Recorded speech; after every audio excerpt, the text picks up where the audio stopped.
This is a DMT and cannabis trip report by Bluedolphin, posted to Erowid.org on October 20th, 2005. I have always been fascinated by the way a single gram of a substance can open a doorway that 1,000 grams of ordinary experience cannot. In the weeks leading up to the night that I now recount, I possessed a modest cache of N-dimethyltryptamine, just enough to sustain 9 separate experiments. The first of those experiments was a tentative foray, a dose that was probably less than 10 milligrams, smoked on a piece of foil with a technique that I later judged to be clumsy and inefficient. The second experiment was a far more deliberate oral ingestion of 85 milligrams taken together with moclobemide, a reversible inhibitor of monoamine oxidase A. That experience, which I rated overall as a ++, contained several brief interludes that surged into a +++ intensity. During those peaks I sensed the faintest brush of entity contact, a whisper of presence that was more suggestion than conversation. I recorded both of those experiences in separate trip reports, noting the subtle differences between the inhaled and the oral routes, the influence of the monoamine oxidase inhibition, and the way my mind seemed to oscillate between the ordinary and the extraordinary. After those 2 initial sessions, I found myself with a series of 4 more experiments that unfolded within a 2-hour window. Each of those 4 sessions involved between 5 and 7 milligrams of DMT, smoked on top of a modest amount of cannabis. I consider those 4 experiences to be a single, continuous journey rather than 4 distinct trips, because the effects overlapped and the sensations flowed seamlessly from one inhalation to the next. The overall impression of that rapid series was one of pure enjoyment, a playful dance of colors and shapes that seemed to be amplified by the presence of the herb.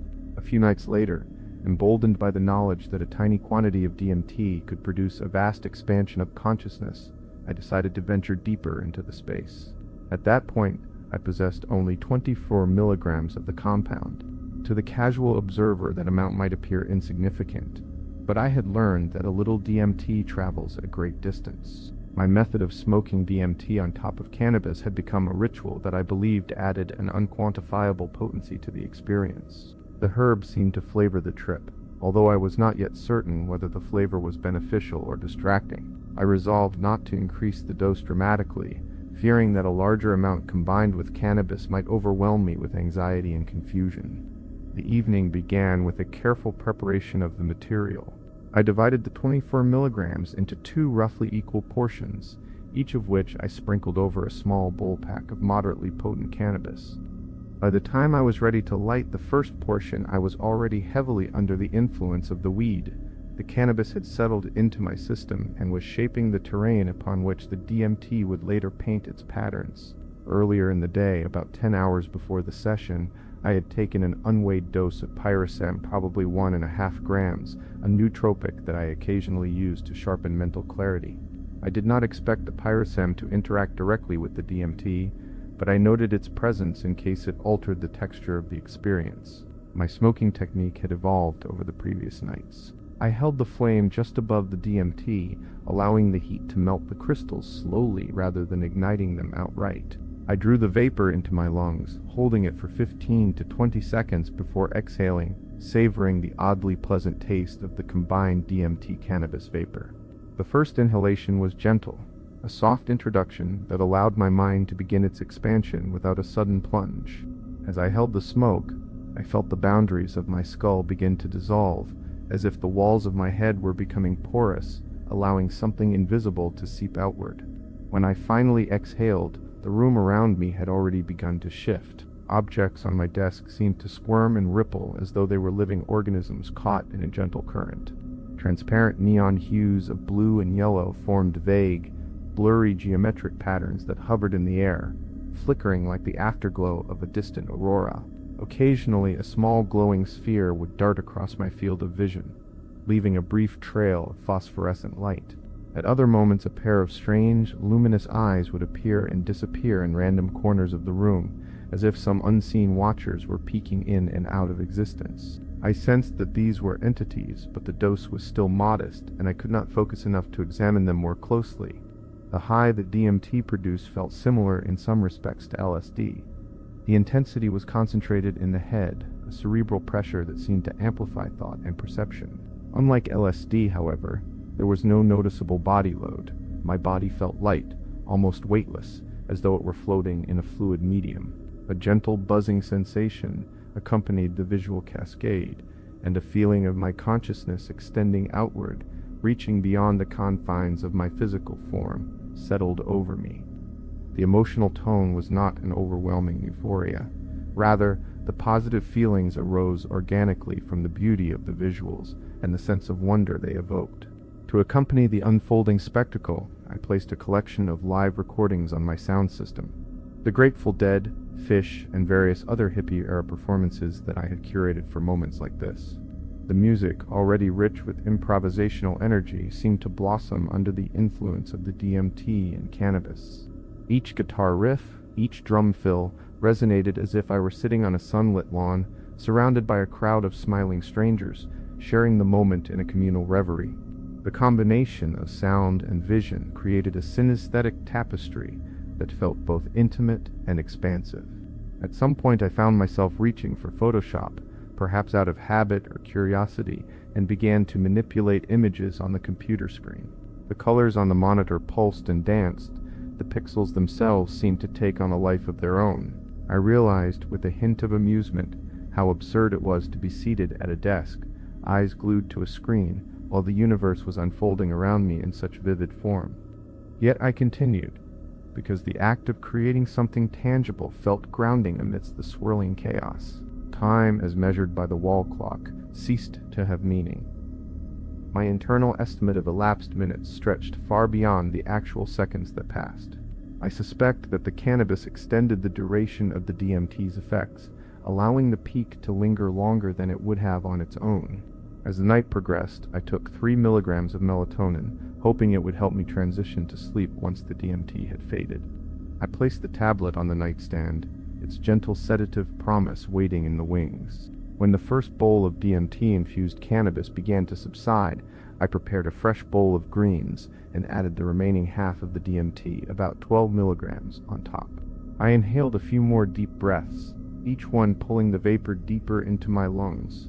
The second wave of DMT surged through me, reigniting the intensity that had begun to wane. This time the visual field was populated by an even greater density of entities. Small luminous balls of energy zipped through the air, leaving brief after images that resembled fireworks caught in slow motion. Transparent, amorphous shapes drifted lazily, occasionally coalescing into larger forms that hovered just above my right shoulder, following me as I moved from the desk to the bathroom. The entities were not silent. Each glowing orb emitted a soft whir, a high-pitched beat that resonated in my ears, while the amorphous blob seemed to emit a low, humming vibration. At moments muffled, indecipherable language floated past, like a conversation happening just beyond the edge of comprehension. The auditory hallucinations added another layer to the experience, a soundtrack of alien chatter that made me feel both fascinated and slightly unbalanced.